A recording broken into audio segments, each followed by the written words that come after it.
کہ نبی کریم صلی اللہ علیہ وسلم نے جب ہجرت کا فیصلہ کیا تو حضرت ابوبکر صدیق رضی اللہ تعالیٰ عنہ ان کے ساتھ تھے۔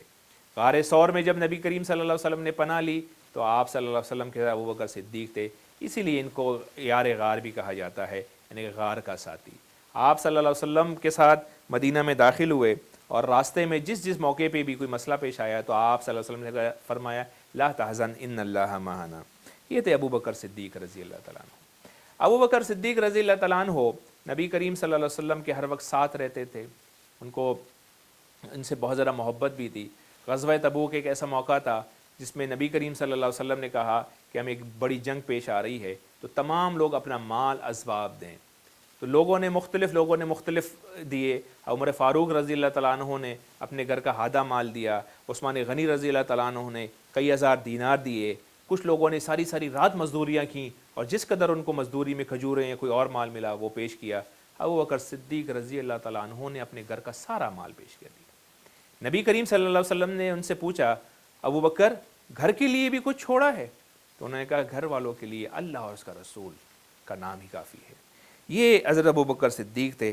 اسی کو علامہ اقبال نے ایک پورے نظم میں بیان کیا ہے، لیکن صرف اس کا ایک شعر کہ پروانے کو چراغ ہے بلبل کو پھول بس، صدیق کے لیے ہے خدا کا رسول بس۔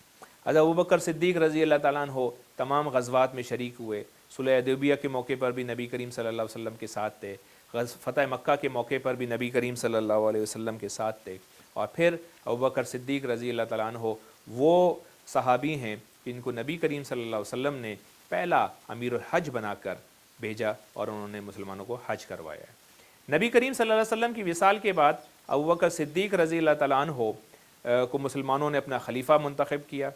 حضرت عمر فاروق رضی اللہ تعالیٰ عنہ نے ان کے ہاتھ پر بیعت کی اور پھر اس کے بعد تمام مسلمانوں نے عام بیعت کی اور پھر انہوں نے کہا، خطبہ دیا کہ میں انشاءاللہ تعالیٰ مسلمانوں کے معاملات کا ذمہ دار بنایا گیا ہوں، تو جب تک میں مسلمانوں کا ذمہ دار بنوں گا تم لوگ میرا ساتھ دو گے۔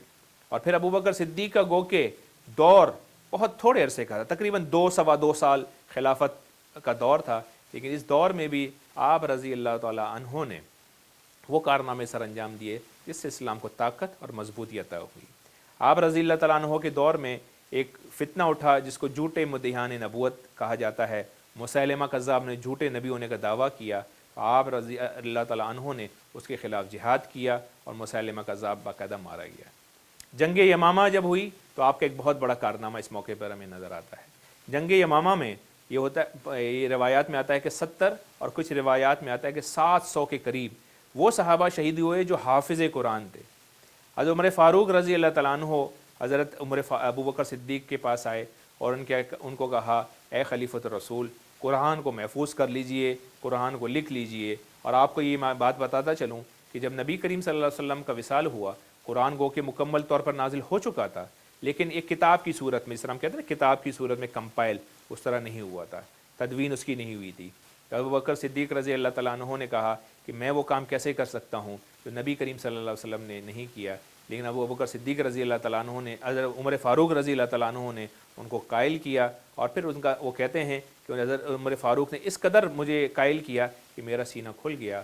پھر انہوں نے ایک کمیٹی بنائی حضرت زید بن ثابت رضی اللہ تعالیٰ عنہ کی سربراہی میں، اور پھر انہوں نے قرآن مجید کو سورہ فاتحہ سے والناس تک لکھوایا اور پھر اس کو کہا کہ یہ آج سے قرآن مجید وہ ہے جو نبی کریم صلی اللہ علیہ وسلم کے دور میں نازل ہوا تھا، اور اسی طریقے سے آپ صلی اللہ علیہ وسلم نے لکھنے کا ہمیں حکم دیا تھا۔